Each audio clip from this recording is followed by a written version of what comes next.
Saya tak begitu gembira dengan akta anti lompat parti, kata Azhar Harun.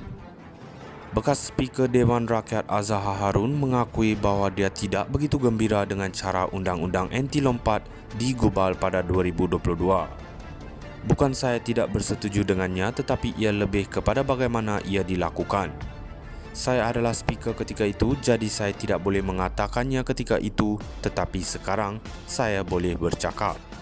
Malah saya bercakap dengan beberapa ahli parlimen mengenai perkara itu di belakang tadbir, termasuk Wan Junaidi Tunku Jaafar, Menteri Undang-Undang ketika itu, mengenai keraguan saya.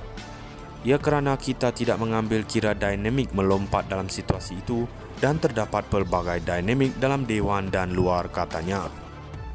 Azhar berkata demikian ketika temu bual dalam program Bual Bicara bertajuk Bersama Wan Saiful semalam yang dihoskan oleh Ahli Parlimen Bersatu Wan Saiful Wan Jan. Pindaan kepada perkara 49 Perlembagaan Persekutuan atau lebih dikenali sebagai Undang-Undang Anti Lompat Parti dilakukan pada 28 Julai 2022. Ia bertujuan untuk memperketatkan ahli parlimen daripada bertukar parti. Apabila undian blok dipanggil, 209 mengundi menyokong dan tiada yang menentang. Terdapat 11 ahli parlimen yang tidak hadir. Mengulas lanjut mengenai keraguannya, Azhar berkata dia telah menghadapi beberapa situasi menarik yang memerlukan pertimbangan sebelum menggubal undang-undang. Mengimbas kembali insiden semasa Muhyiddin Yassin menjadi Perdana Menteri, Azhar berkata dia bertemu dengan delegasi ahli parlimen yang mengatakan mereka tidak menyokong Perdana Menteri tetapi menyokong kerajaan. Saya tidak tahu apa yang perlu dilakukan, katanya. Azhar menambah, terdapat juga situasi apabila ada ahli parlimen yang menghadiri persidangan Dewan Rakyat tetapi hanya berdiam diri. Mereka enggan berbahas dan sekadar beredar apabila tidak berpuas hati dengan sesuatu isu, sebagai contohnya, katanya mengenai pembentangan belanjawan. Dan ada situasi apabila ada seorang ahli parlimen berkata dia tidak mahu duduk dengan ahli parlimen kerajaan lain. Saya juga berdepan dengan ini, tetapi saya tidak akan menamakan sesiapa. Jadi saya terpaksa mencari kerusi untuk ahli parlimen itu yang bukan dengan kerajaan dan bukan juga dengan pembangkang. Secara keseluruhan, ini adalah dinamik yang kita hadapi, tetapi persoalannya, bolehkah kita mentafsirkan tingkah laku mereka ini sebagai melompat soalnya? Saya tak begitu gembira dengan akta anti lompat parti, kata Azhar Harun.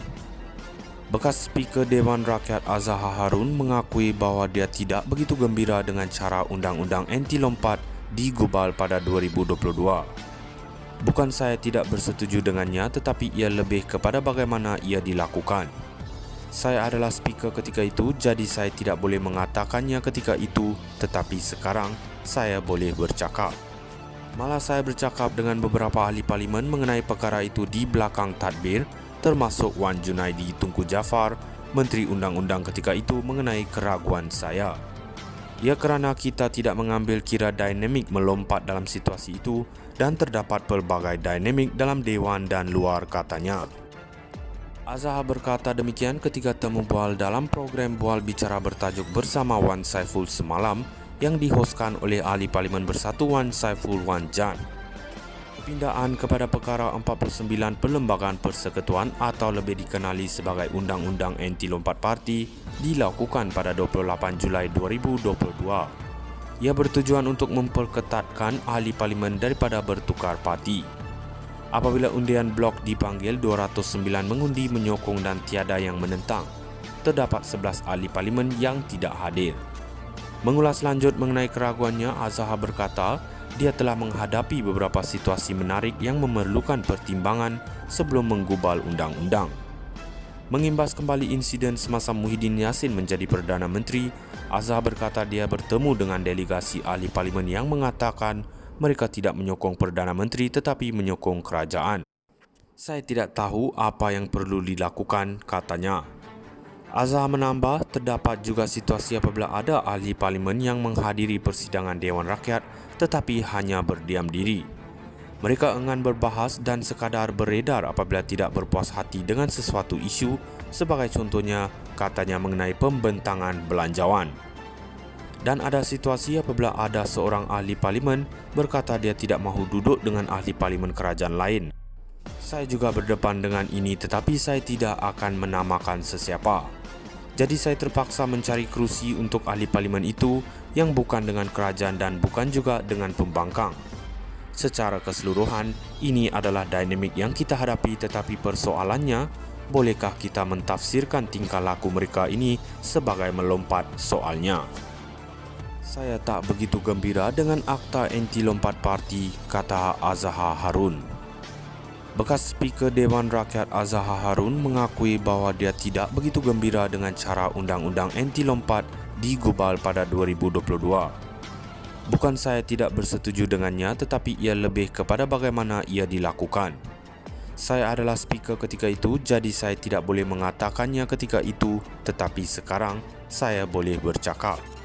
Malah saya bercakap dengan beberapa ahli parlimen mengenai perkara itu di belakang tadbir, termasuk Wan Junaidi Tunku Jaafar, Menteri Undang-Undang ketika itu, mengenai keraguan saya.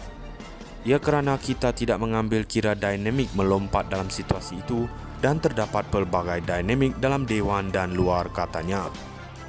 Azhar berkata demikian ketika temu bual dalam program Bual Bicara bertajuk Bersama Wan Saiful semalam yang dihoskan oleh Ahli Parlimen Bersatu Wan Saiful Wan Jan. Pindaan kepada perkara 49 Perlembagaan Persekutuan atau lebih dikenali sebagai Undang-Undang Anti Lompat Parti dilakukan pada 28 Julai 2022. Ia bertujuan untuk memperketatkan ahli parlimen daripada bertukar parti. Apabila undian blok dipanggil, 209 mengundi menyokong dan tiada yang menentang. Terdapat 11 ahli parlimen